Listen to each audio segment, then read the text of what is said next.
What's worthwhile to consume, consider, believe, say, and do towards peace of mind, vitality of body, and joy of spirit? I'm Ramsey Zimmerman. Here's some more healthy living motivation and discussion. Hey there, it's Ramsey here. So what's the big deal? Why do we even need any healthy living motivation and discussion? What's wrong with what we're doing now? How we're living these days in mainstream society with conventional wisdom, prevailing opinions, and settled science? Well, if only there were simple answers. Instead, there are so many conflicting voices telling us what to think and what to do, and it's hard to tell what's real, let alone correct, because images, audio, and video are often altered or downright fabricated. It's tough to figure out what to believe, and there aren't any single sources of truth or authority anymore, if there ever were.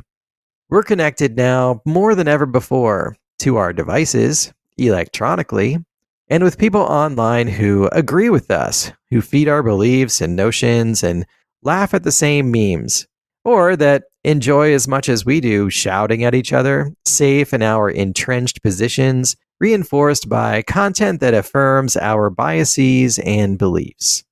But we're disconnected from each other and isolated in real life. In fact, if we went all in on this version of modern life, it would be perfectly happy to keep us indoors, at home, by ourselves, glued to our screens, breathing only stale air, staying out of the sun, and eating only delivery food.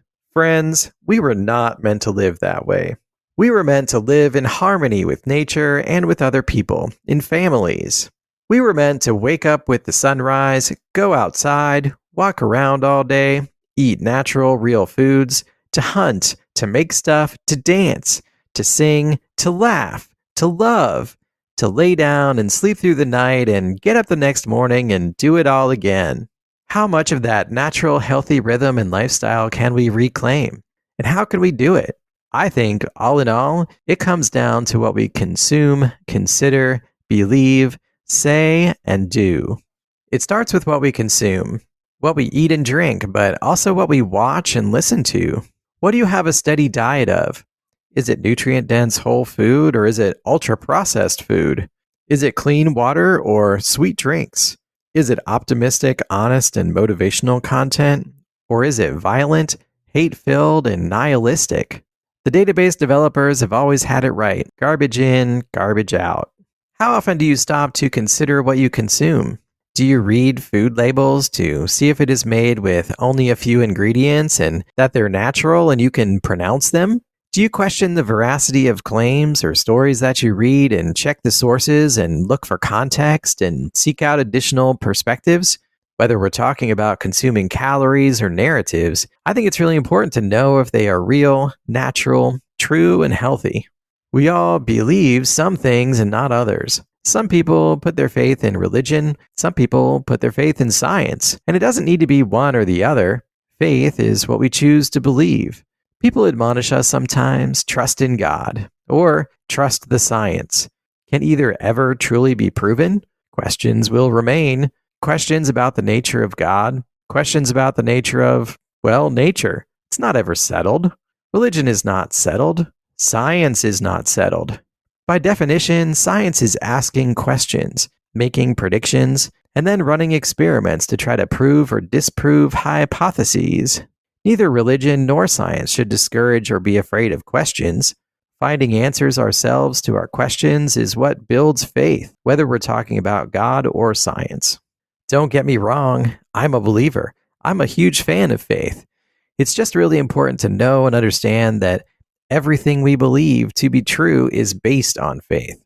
So what do you choose to believe? Say it. Speak your mind. Share your best understanding of the truth. Do so for your own good and for the good of others and for the greater good. We all enjoy expressing ourselves and we're wired up to do so. But that means that we need to listen as well. Hear people out. Consider what they have to say. Respond accordingly. Hopefully, respond lovingly. When we're too afraid to speak, or when we chastise or impose harsh penalties upon people for speaking the truth as they understand it, then we go down a dark path, a path to fear and loneliness and groupthink and mistakes and tyranny. Let's talk about it. I think we need more discussion, not less, especially about the things that we don't agree upon. All these echo chambers that we're all trapped in are no good for ourselves, for our health, or for society at large. Finally, what are you going to do? Are you going to sit at home in front of your computer screen and rage? Or are you going to get up, go for a walk or for a run, meet up in real life with a friend, go to a community meeting, go shopping yourself in a farmer's market for real food that once stood on 4 legs or grew in the dirt? We need motivation to get up and get going. What's your motivation? Are you driven by fear not to take risks? Or are you driven by love to get out there and connect with the people that you care about? On the daily, we don't always feel like doing stuff. We could just as soon stay out of it. So, it's good to know why you bother. Do you have a clear sense of why, a purpose? I encourage you to take some time to think that one through. Why do you try? Are there people in your life that love you, who count on you, either at home or at work? That's a pretty good reason to make efforts. Otherwise, what we do will often be by default. Do what everyone expects of us. Do whatever seems easiest, obvious, or expedient. Are you going to do what is healthy and life-giving and genuinely fun? Or are you going to do what the machine tells you to do? Look, we are mind, body, and spirit interconnected. Joy, love, and fulfillment come from harmonious health and the connection of all three.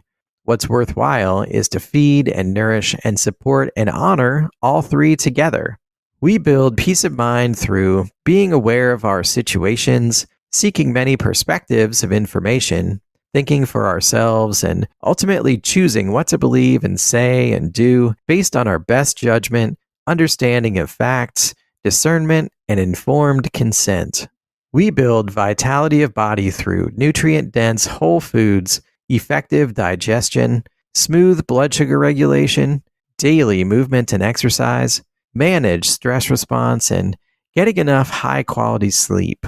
We build joy of spirit by getting to know ourselves, connecting with God, and connecting with others, our family, our loved ones, our friends, colleagues, and community members. We build faith in God and in science by thinking for ourselves, running our own thought experiments, and choosing to believe what rings true. I'm doing my part to provide healthy living motivation and discussion. These days, I have 3 specific things to offer. The first is this podcast, What's Worthwhile. I will continue to speak direct, concise, and hopefully entertaining and motivational solo messages based on what I'm thinking about, learning, or talking about with others. I will continue to post conversations with guests about their own stories, beliefs, and work to find out and share what's worthwhile for mind, body, and spirit. The second thing I have to offer is my book, Stress Response. Manage your response to stress in order to reduce anxiety, avoid burnout, and find calm and steady focus. Available on Amazon. We all have a lot of stress, and we can't and shouldn't even try to get rid of it all. The trick is to respond better to the mental, emotional, and virtual challenges because our bodies were designed or evolved to deal primarily with physical challenges. The third thing I offer is direct services and interactions. If you want to talk, dig into your nutrition and behaviors, please connect with me. I'm especially reaching out to guys who are out there fighting the good fight, showing up at work and at home, but struggling. Maybe you're tired, worn out, starting to snap at people, feeling like you're going to lose it. Well, let me tell you, you need to get better before burnout.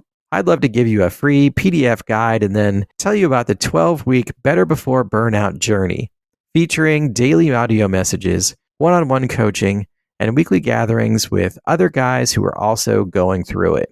You can learn more about all of this through my website, what'sworthwhile.net.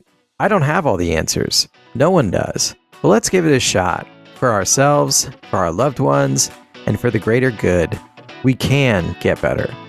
And for today, that is enough. Ready for more? Visit what'sworthwhile.net to listen to podcast episodes, master your response to stress by reading my book, Stress Response, available through Amazon, or to get better before burnout sets in by requesting the free guide. Regardless of where you are in your journey, I'd love to hear from you and talk about how we might move forward together. please contact me, Ramsey Zimmerman, through the website or on social media like Instagram, Facebook, LinkedIn, or X. Thanks.